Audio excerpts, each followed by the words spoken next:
Holy shit! What a mid-season finale, everybody. Welcome back.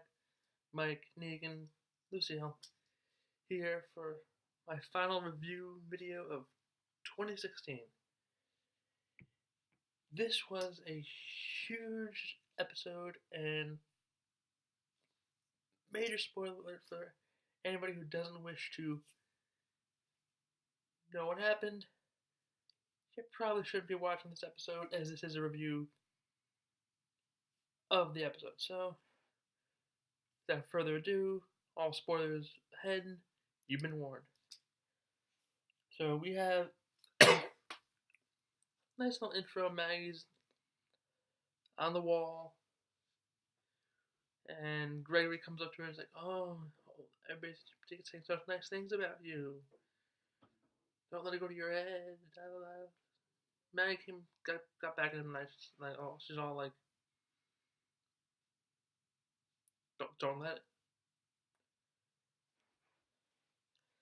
or something like that. Some nice zinger of a line. And then he's eating an apple, and one of the guys on the wall is like, "Dude, you know she's pregnant, right?" So him not wanting to seem like a jerk, even though he is, gives her the apple and walks away. She's later eating an apple pie. Somebody made her, so lots of apples floating around at the hilltop. Now, back over at meanwhile at the kingdom, Richard wants Carol and Morgan to persuade King Ezekiel to fight the Saviors. They refuse, and he walks out, probably a little bit pissed. He goes to the hidden, I think it looks like an RV, I guess, I don't know. And either his stuff was stolen, bottles. That whole scene confused me. I'm not gonna talk about it because I have bigger fish to fry in terms of this episode.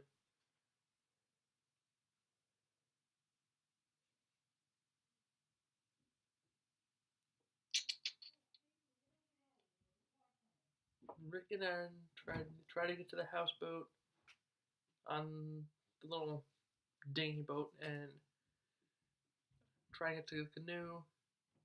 They kill zombies with the little wooden planks on the way. Aaron gets pulled under, swims, I guess, underneath all of them, pops up, and he's good. In the canoe, there's a walker waiting, called it, and they kill it, get it out of there, and get to the houseboat, and they find a sign with the drawing of a hand giving them the middle finger, saying, "Congrats on winning, but you still lose." And then when they drift the boat back to shore, and load the stuff onto the truck, somebody wearing a boot is watching them. Don't know. My number one guess is probably going to be either somebody we don't know, or potentially Dwight. I've heard that theory floating around quite a bit lately, so who knows? So we have the boat back.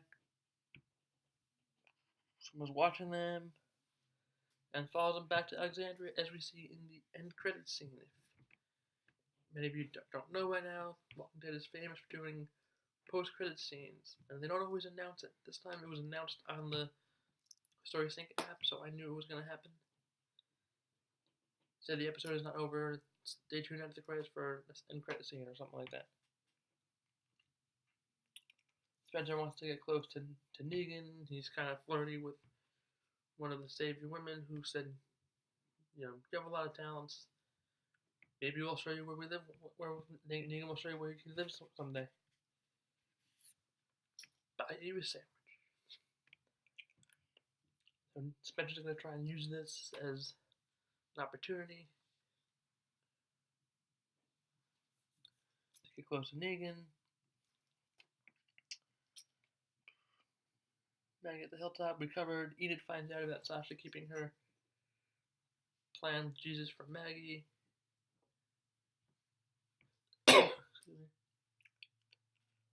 Dal escapes and kills Fat Joseph. I don't know if I necessarily agree with that. he was clearly letting him go, and especially in hindsight, there was nobody else preventing them from getting out because they got out right away. So maybe knock him out, and he really didn't care that Alan got away. He didn't want trouble, but Donald was so pissed he just kills him. The key and the note that said "Go now" was to a motorcycle. Still don't know who left it.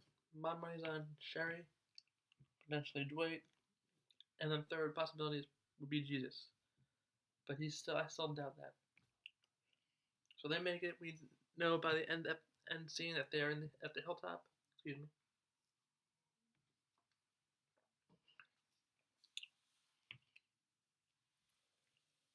Spencer goes to introduces himself to Negan, but after practicing in the mirror, "Hi, I'm Spencer. Hi, I'm Spencer. I'm Spencer Monroe. Hi." Like he's going for a job interview or something with this guy. They play pool, which I thought was interesting. It's referenced in the comics, but they don't actually play pool in the comics. This happens a lot faster in the comics, and they don't get around to it, but they're playing pool. Spencer's giving Negan the pitch about Rick, how Alexandra would be better off without him, and with Spencer in charge. Ever since Rick showed up, his mom died, his dad died, his brother, and Rick's ego got in the way. Yeah, he'll do this again.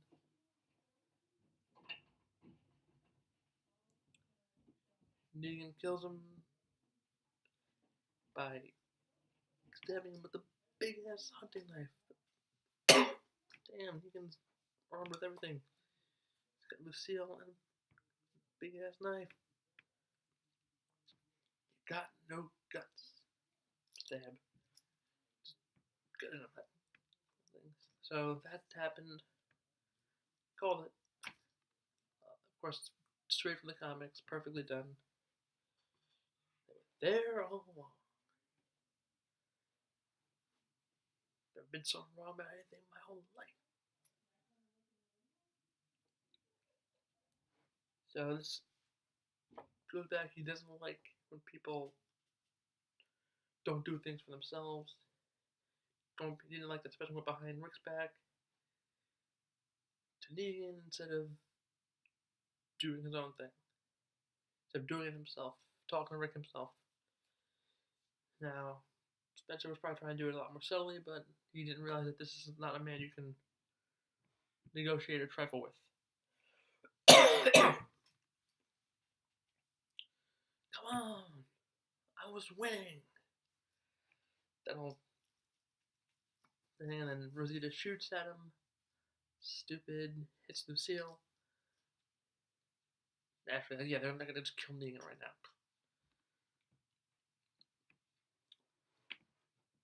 And he's pissed. Negan recognizes that the bullet is homemade. Rosita insists it's her twice. I don't even know that woman's name anymore. Rada, I don't know. That the annoyingly aggressive woman starts to cut her face a little bit. And she shoots Olivia, and Negan just says, kill someone, she shoots Olivia in the face. So, thank you, Rosita, for getting Olivia killed. Spencer had it coming, he was a dick, but Olivia didn't need to die there. Or we do have Rosita's confession to Gabriel, saying he needs to die, and Gabriel's like, I agree. But, you don't need to. Eugene eventually admits it when first Tara admits it, after Raja, whatever her name is, pulls the gun on Aaron and Eric. Then she points to Tara, and then Tara and Eugene's correct. I'm saying I did it, explaining how basically Eugene admits it, Negan believes him. Negan Lucille, give me strength. I'm relieving you of your bullet maker, Rick. So he takes Eugene. Eugene is far too valuable for Negan, knowing that. Does Negan really need all these bullets? No, they have a crap ton of guns, but it doesn't hurt to have more and somebody who can make them. Rick already, of course, knows how Eugene gave him the note, the instructions. I love Negan's reaction to when Rick showed up. Hey, everybody, it's Rick. Sorry. Hey, Rick. Look, everyone, it's Rick. Hey, Rick. Hey. Also, backtracking a bit, I left this part out. Aaron getting beaten up by the Saviors because of the note. Well, congrats on winning, but you still lose that note. So Negan leaves. Rick and a few survivors head to the hilltop and reunite with Maggie, Sasha, Daryl, and Enid, as well as Jesus. They will begin planning a way to fight Negan in this coming episodes. Earlier, we also been shown assumingly killed the Savior woman after getting what she wanted from her. This was more resolved, because then she said to Rick, I don't want it to be for me, I want it to be for us.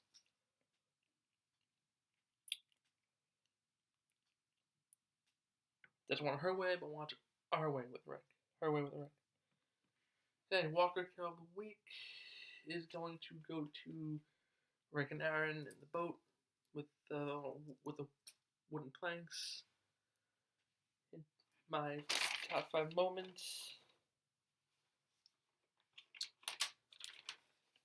Okay, oops, I forgot to write them down here. 5 is going to be Richard talking to Carol Morgan. 4 is going to be the Rick and Aaron scene. 3 is going to be the end scene, everybody reunites. 2, Rosita shooting at Negan. And 1, Spencer's death. Perfect. Well done. Sorry, it took me a while to remember which ones I had listed in what order. And as far as the score is, I'm going to give this season finale a perfect 10 out of 10. Lucille here loved it. I loved it. One of the best episodes of the season. Really brought The Walking Dead back from the little mini slump it was in for the most part of this beginning of this half season. This is back to where we're used to with The Walking Dead. And I'm excited. I'm coming back with a prediction video for the mid-season premiere when I